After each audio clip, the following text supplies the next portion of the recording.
I think the first thing would be the hi-hats on that jungle track that we worked on. Yeah.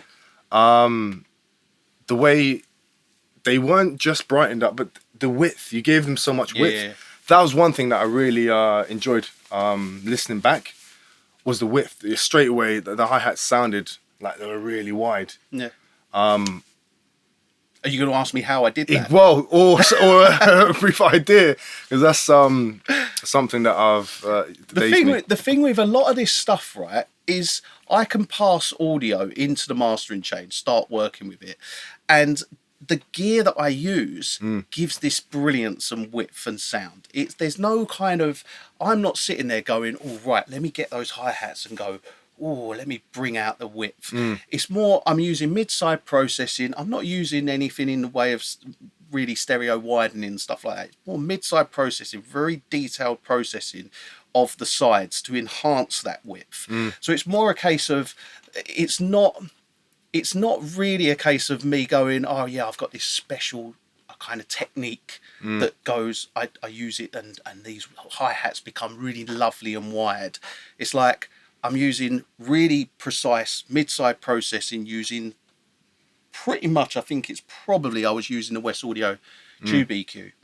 And the combination of mid-side processing with those hats and using that EQ just gives them this lovely width. Yeah. But you can be very, very detailed in the sense of like I can kind of pick those hi-hats out and really kind of try and give them that width and that texture that you come to kind of love. But a lot of it comes down to the gear that I use. Yeah. As to why it sounds the way it does.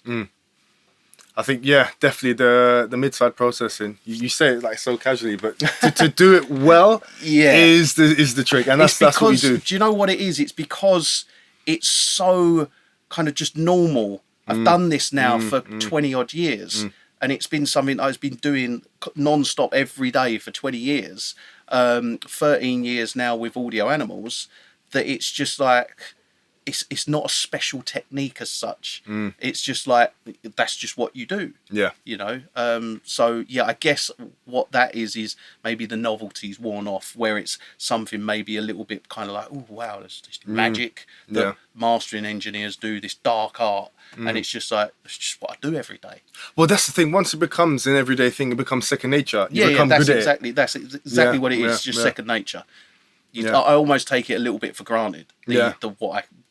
What I can achieve and what I can do with the equipment that I use. Yeah, that's it gets to that point when you can, when it is second nature, you know, like the backhand, you know exactly the right amount to put, where to put it. Well, this is the key. This is what mastering is. People think of mastering as, oh, well, mastering is making a track loud, making a track wide, make the EQ in a track.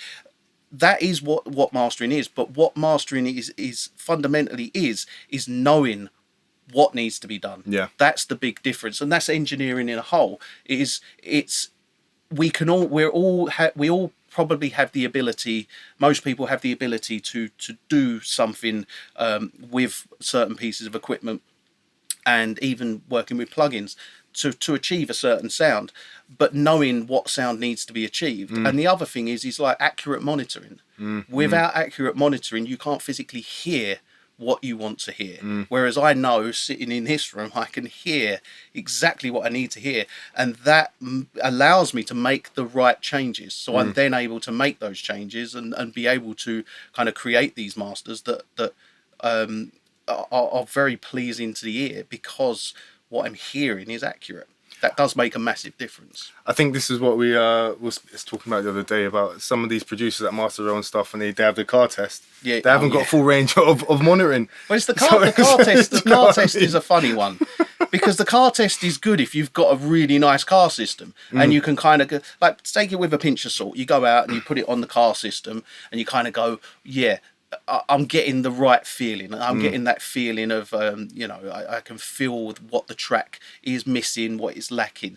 But what a lot of people do, and what they fail with the car test, is they'll go out to the car and they've got like a Ford Fiesta or something with a standard system in it. And then they're going, right, well, yeah, the hi-hats a little bit too harsh. I'm going to go back into the studio now and I'm going to make them less harsh and I'm going to bring the hi-hats down. It's like, and now it sounds rubbish in the studio, but it sounds okay in the car. And making decisions like that based on what you hear in your Fiat Panda or your little car system, it does not make sense to me. But it does make sense if you've got a really nice system and you're used to that system, but don't go making changes based on what you're hearing in a car that's highly inaccurate system to what's in a studio. Like, I'd be mental to go mix a track in here and then go into my car, which is like an SUV type, like family car, and listen to it in there, and it sound all right. It will translate okay into the car, but then to make the changes based on what I'm hearing in the car is madness. Yeah, exactly. Because it colours the sound as well. Especially if they've got the hi-fi in the car set to like bass increase 5. And they're used to having their bass increase of 5. What I think the car test is good for is if you're used to your car system and you're used to driving about, listening to music in your car, does it sound remotely similar to in the car, to other songs that you're used to in the car? Then it's a good thing to do. But if you're trying, there's too many people and they do make changes based on what they're hearing in the car, which is crazy. It is, yeah. Or even there are some producers that would listen back to it on their AirPods and think, oh, hold on, there's not enough bass. I mean, there's arguments there where 99% of people are listening on AirPods. So it's kind of like this argument of, well, if you get it sounding good on AirPods, then 99% of people will kind of think it sounds good. But generally speaking, if you get it sounding good in the studio, like I can get a track sounding great in here, and it would translate onto all these other systems. There's no point having, especially the stuff we're making, drum and bass, having a good drum and bass song. And then you play it in a rave, and there's a bass roll off. Bass roll off to accommodate for. Like I've had people say to me in the past, like they've gone, oh yeah, I've got this little Bluetooth speaker, and the bass kind of rattles it a bit too much. It was like, well, that's the problem with the Bluetooth speaker. Let's not. What we don't want to do here is adjust the song and adjust the master for your little Bluetooth speaker. It's like, oh, but my Bluetooth speakers can't handle it. Get a better Bluetooth speaker. Exactly. Not change the track for everyone else in the world who's going to listen to it, just so it plays well on your little Bluetooth speaker. Use Alexa to talk to, not to monitor your tracks off. Well, not to monitor track. Just listen to using those sorts of speakers. Just enjoy music. Enjoy listening to music on those sorts of things. Don't actually use them too much as a reference point. It was funny, speaking about Bluetooth speakers, because I've got an old system, an old Sony system, and they're pretty much NS10s. And I must have had this since 1995. And I still listen to a lot of my stuff off of it. And it's that sort of pinnacle of NS10 where when that took over the market. But that needs to come back. Like NS10s need to come back into a Bluetooth speaker. That's what we need. Do you remember? Industry standard, bring that back. When we were all kids, we had stacks. Yeah. You know, you had the tape deck, you had the CD one, then you had the top one, which had 3 that spun, and you had all these, double tape decks. And if you fancy a mini disc, if you had the latest one. Oh, yeah. If you come from a rich family, you had a mini disc. I didn't blooming have a mini disc. I was lucky to have 2 tape decks recorded onto one. But and then you had a half decent pair of speakers, and everybody had this. Yeah. And that was just kind of like the norm. Everybody had, any of your mates you ever went round to their house, they always had like you had a small system in your bedroom that was half decent. And then downstairs in the front room you had like the Technics tower or something. Like my mum and dad had a really nice Technics tower with a vinyl actually on top, record on top. Weren't like a 1210 or anything, but it could play a vinyl on top. And those sorts of days, they're well and truly gone. And now it's a case of like ease of use, isn't it? Yeah. I guess speaking about low end, then that's what that was missing in a lot of these new Bluetooth speakers. You're not getting that bass response that you'd get from the old hi-fis. And it was like everyone had a good system. Yeah. even mates who knew nothing about sound have a good system, and he probably he pushed in the cone. You know, there'll be some idiot that pushed in the speaker cone, and then you got a Hoover to pull it out. Someone had pushed in the cone. Oh god, my daughter, she come round here when she was I think she was about 4, and she wanted to do some dusting. Yeah. She got the duster out. She was dusting all the gear. And I was like, oh god. And then she went round to the speaker and she dusting the speaker. And I saw the car. I was like, come back round here. And I looked at it later and I was like, oh no, it's little. She pushed it in a tiniest little bit. Yeah. So I had the Hoover and I was just kind of you don't want to get right on it. You end up stuck in the cone. But just enough to just pop it back out and it was fine in the end. Yeah. Oh god, gives me heart attack, the kids when they're up here. Yeah, that moment must have been in slow motion, just slowly seeing the duster hit the cone.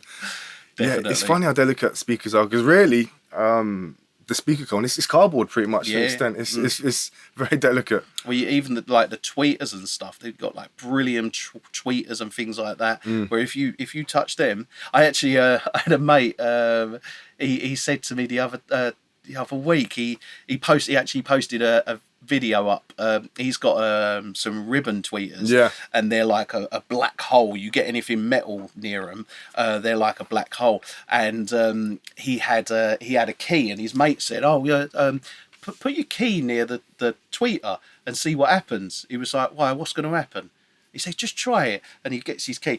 Oh no! And it's straight, it's gone. He's like, "What?" And he's laughing about it, but he's just lost the key into a speaker. So I don't know what he actually had to do about that afterwards. But there's a key in the back of his speaker at the moment. Those were beautiful when they came out, ribbon tweeters. I remember my mate got a pair of Adams. I had a pair of A7Xs. That's what he's got. Years ago. Yeah, and when they came out, it was they were the beautiful. same.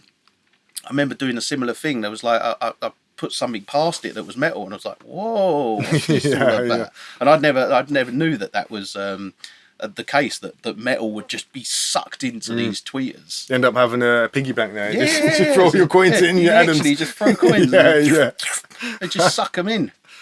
But I guess we could move on to the next part. As we're speaking about speakers and low end that's missing with these new portability Bluetooth speakers, how did you beef up the kick? So that what kick, is the technique? This is one where I do have this kind of secret sauce, and it's this one down here, the Zombie Rex Mammoth. It's like this low end shaper, basically. It's and it is very much one of these kind of secret weapons where you can literally use it to beef up the kick, but it's a way of designing the kick and shaping the kick and making everything that's in the low end very controlled, very tight, very punchy. And you can tell me better than I can say, is that what you experienced when you heard the Masters back after it being on? Yeah, definitely. And I think there's also that point where you've got the artistic control of not overdoing it. Whereas like you said, you're making it punchy, you're giving it that compression, but when friends try and master their stuff themselves, they over compress it. They make it loud. Flappy. Yeah, it gets flappy. You lose the dynamic range. And especially, I remember when we done a song for my album, with the album kick, it was the 808 style kick. And the trick is, it sounded organic. It wasn't the exact same kick, sort of copied and pasted. Like every kick with a different bass or vocal over it, it came out slightly different. And that's sort of the magic of a true 808. They used to love the 808 sound because every kick was slightly different. But it's those slight changes that keep you interested. It doesn't sound like a copy and pasted audio sample. It's like if you have recorded live drums compared to sampled live drums. Sampled live drums can sound relatively robotic and same every loop, whereas live drums, there's nuances and there's differences and intricate little details that you don't necessarily get with programmed drums, and that's I like listening to a live drum for that purpose. I have to say, with those intricate details, it's the same with mastering. It's subliminal to some listeners. You have a song, you hear it, and you hear it again after mastering, it sounds like a completely different song. Yeah. It sounds better to people, even though Luis Kelly's saying it hits the back, same like the 808 kick being slightly different. One of the nicest things I get to do is when I finish mastering a track, sending it back to people and hearing them come back saying, "Oh, it's like their reaction to hearing the master is." A lot of people say, "Oh, I was fed up with the song." Like it's come round for release now and I'm fed up with it, you know.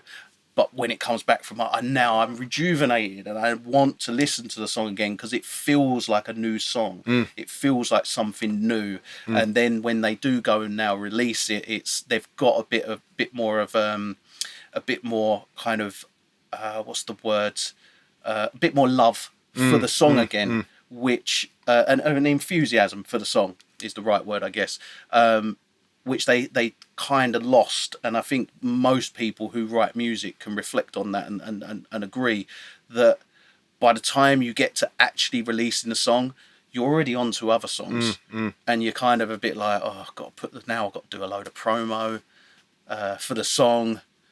I just want to get on with the next song. I've been working on this one for 6 months, and now it's done. Just get it out, kind of thing. It is a nice feeling. Once you know it's mastered, it's like I can move on now. That's like you're putting the seal on the envelope. And also as well is the thing with when you're mastering it yourself, for instance, what I hear a lot of people do is they go, "Oh yeah, I've done a master. Not quite happy. I've done another one. Well, what master? I'm on version 18 of the master." Okay. But you'd never get to version 18 if it was sent off to a mastering engineer. Exactly. Because it's like you can sit there and adjust all day long and you'll never put it down. But whereas if you give it to someone else, they finish it, it comes back and you go, yeah. Yeah, because they'll see what's missing. You need that subjective view. Exactly that as well is mastering your own music. The problem with mastering your own music is you no matter how you look at it, you always see the production that you've done. You always see what you've previously done in the mixing, and it's the same with mixing. It's like people won't remove a certain sound because they spent 2 hours making it, and it's in there, so they don't want to remove it, or they don't want to put it to the background of the song. They want it to be in the foreground.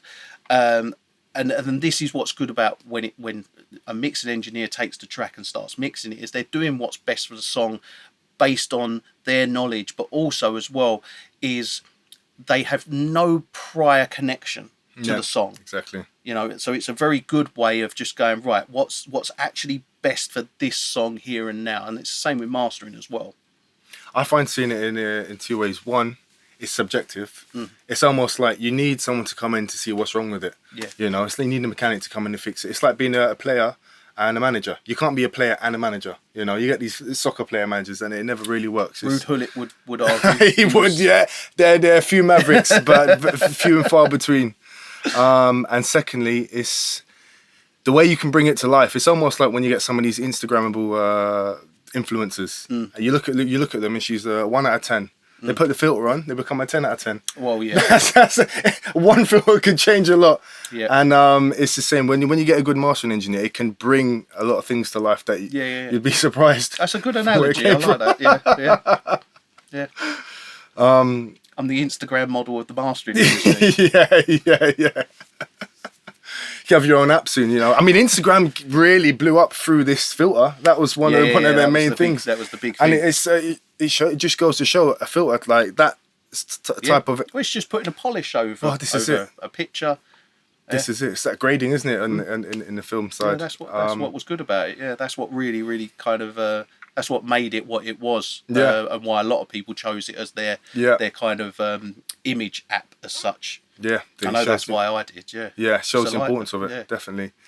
And I guess, rolling on to probably one of the last parts I can ask about. As we're speaking about bass, is there a part of monoing the low end? I hear a few people say you should always mono your low end to really get it punching, and that's one thing that I really. Yeah, I mean, I would always say I'm of the camp of use like an elliptical filter mono maker.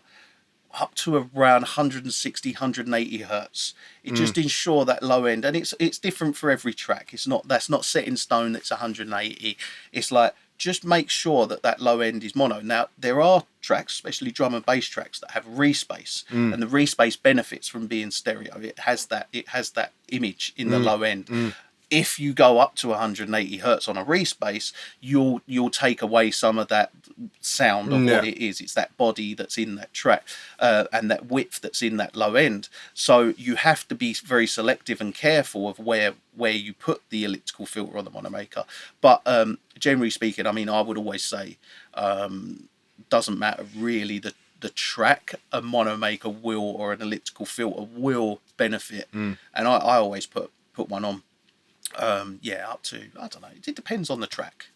That's the thing with mastering, is it always depends on the track. Now, I've got a mate who says to me, what should I do? I've got a tracker and I want to make it bright. What frequency do I brighten up?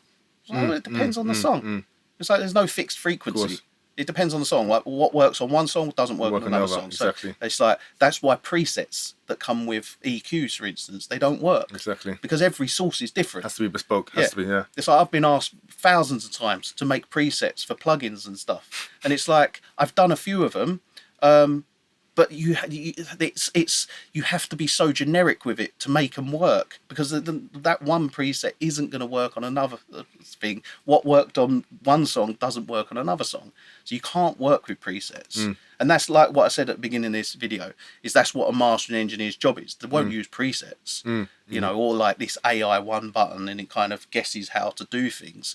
No mastering engineer would do that. What a mastering engineer's job is knowing and being able to work out what needs to be done, and that's the key to that sort of thing. Definitely, like a good mechanic, you know. Yeah. You can't just change the whole engine. You have to know exactly what's wrong with the car, change the right parts. Yep. I guess to some of the other producers sending their songs, would you suggest for them to mono the bass, or would not to play with it before they send it in? I will, whenever I'm mixing a track, I will always have over the mix bus, I will be doing some monoing of the bass. Not maybe as much as what I would be doing in the mastering, but it's not as important as in the master, as long as it's done. Like, it can't, for instance, if you mono the bass in the mix, it doesn't then mean, it doesn't need to be done in the master. It still would need to be done in the master. But if you didn't do it in the mix may have a wider image in the low end on the mix. But then once in the mastering stage, you know, you're putting that into mono. I mean, it's one of these ones where if it's required, by all means, it needs to be done. But if it's not required, it doesn't need to be done. Perfect. Well, I think that'll be probably the last thing. Let's get the AC back on. yeah. It's getting hot in here.